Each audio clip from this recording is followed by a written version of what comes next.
Ani ustaaz mama bayaanitti deebi'uun fedhaa jetti. Mee sagalee kana dhageeffannee walitti dachaan. Ani yooniin isatti kan hin deebi'ee ta'e waa'een micayyoo sana na yaaddeessa. Maaliif si yaaddeessa? Bakka maaliif si yaaddeessa yeroo jettu tokkoffaa ustaazni amma ishii bira qaamanaa jiraatu malee qalbiidhaan na bira jira. Niin beeka. Eshi.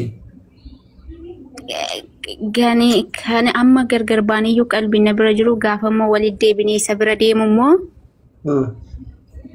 ምንም ነገር አያስፈልገውም በቃ ካለኒ እንጃ ኛተዩ ዮንማፍ ቤሉ ዳፍኛት የመሌ ቆፋፊኛቱ ነት ይፈካታል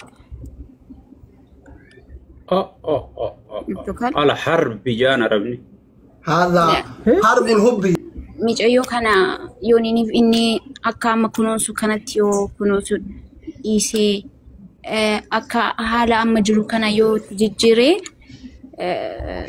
ميجيون كونيمو ماتيني شيلي مو فچو دنداني intalli ton kajibdu buufaa jechu boniyyeen baanantoni buufaa yaaniin waa namni garagalchee tahee nama si barbaadu nama boniyyee wanta taatee war ni sheenoytee war sheenaa qofa fi nyaatu jirti nama kostaas maama bayaan ta'uu hin arganne jechuu isin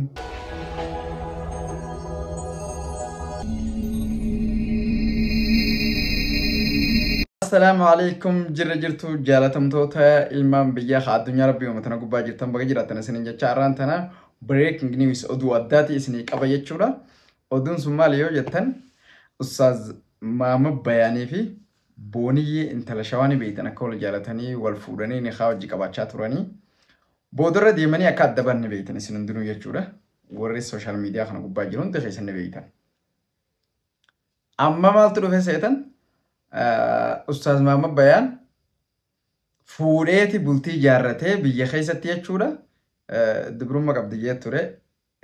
Fuudhee wajjiin bultii jaaree mana hojii galaa jira jechuudha. Haaya maaltu ta'uu deema?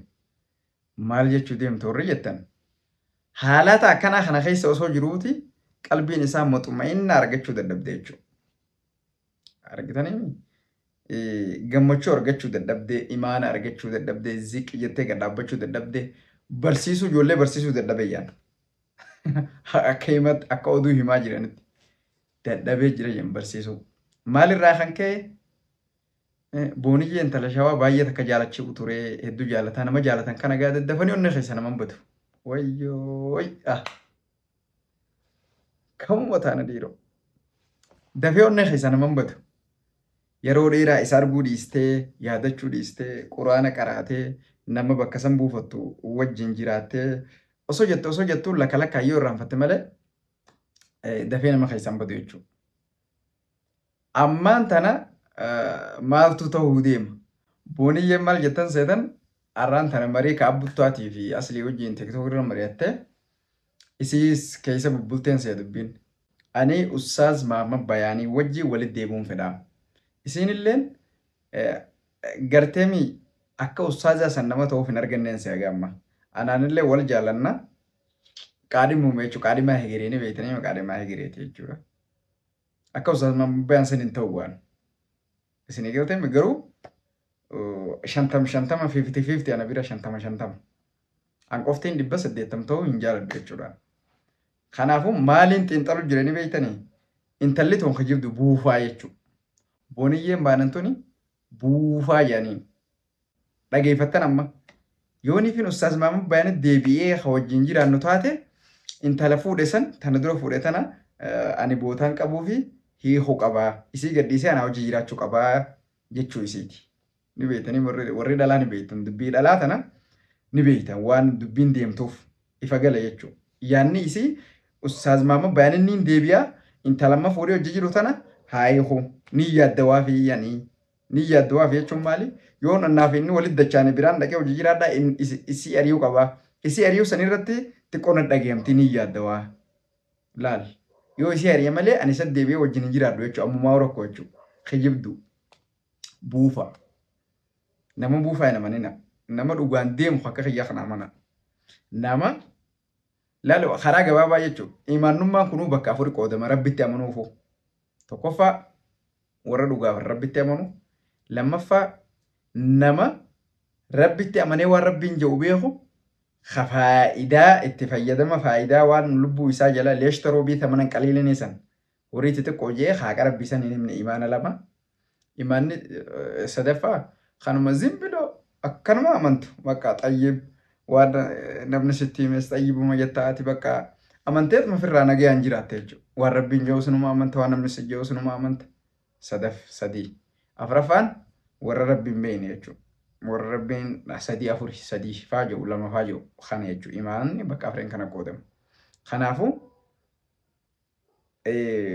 ha tokkoffaa san malee kun labadha jechuudha. Akka akkasiiti dubbiin amma isinii galteemi. Zik jettee waan himtu takka faayidaa osoo hin taane dhuguma himnaan ati nama rabbi biroo bakka guddaa qabu. Rabbiin osoo ati hin beekne si razzaqa osoo ati hin beekne si tiisa. Bakka rabbiif waan argite sana qeemuun hedduu bareeda. Waan dubbii rabbii ta'us waan ijaan garte ta'us nama wal lolu kanaas kanaan dhahe jettee gizee argite kanaan dhahe bakka dhumatti. Kanaan miidhe dhumatti. Kanaan miidhame akkasitti haqasa namni himu addunyaa tanarratti fi akhiratti illee warri jannata seenuu isaanii jechuu gaafii malee. Isin galtame akkas saniifuu dubbiin dirree teessee jechuu barbaadeeti. Kanaaf jecha booniyyeen buufaa nama yaamu. Naatu haqatti himesi. Ani na janaajjanuu turte. Na janaajjanti jechuudha. Osoo na janaajjanuu jirtuuti waa namni garagalchee tahee nama si barbaadu nama booniyyee bar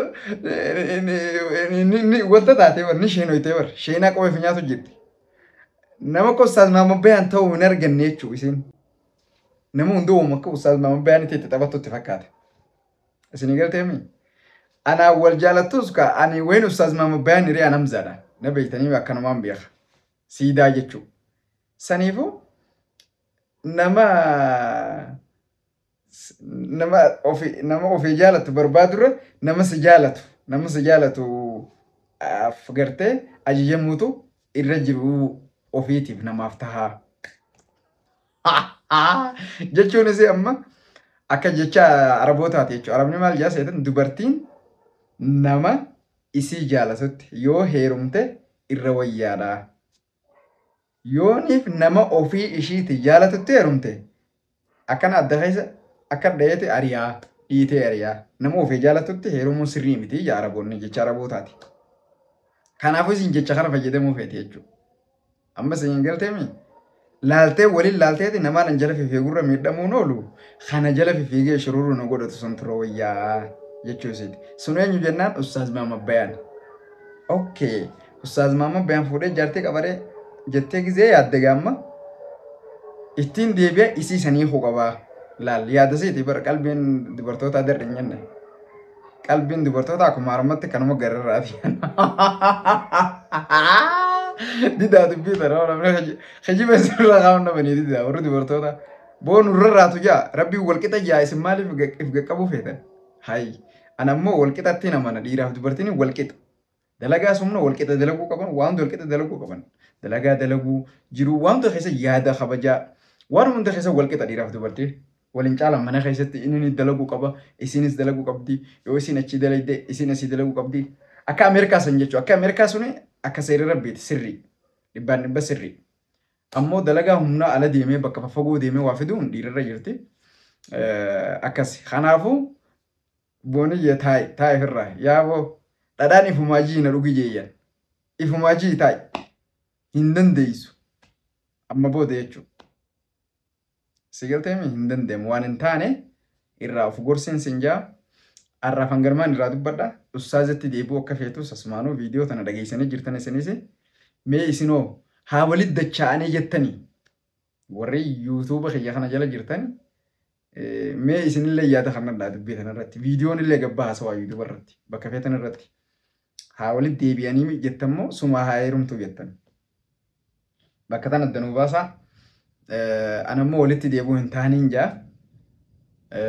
akkasi yaadna hayya kanuma ifa gala jeeti yaada nagayaan naaf jiraadha isin ummata qashti.